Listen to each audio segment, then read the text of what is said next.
প্রিয় সুধীবৃন্দু, আমি পরিমল মজুমদার, একজন নমশূদ্র সম্প্রদায়ের সনাতনী হিন্দু। কয়েকদিন থেকে পশ্চিমবঙ্গে গুঞ্জন ছড়াচ্ছে পশ্চিমবঙ্গের নমশূদ্র, মতুয়া এবং রাজবংশীরা হিন্দু না মুসলিম, এটা নিয়ে অনেকেরই বিভিন্ন মত শোনা যাচ্ছে।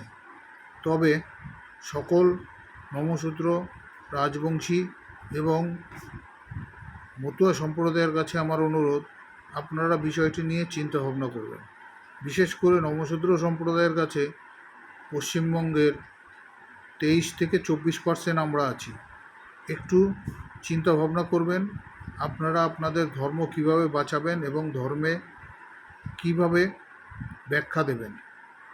এটাই আমার অনুরোধ যে সবাই বিষয়টি নিয়ে চিন্তা ভাবনা করবেন। জয় সনাতন, জয় হিন্দু।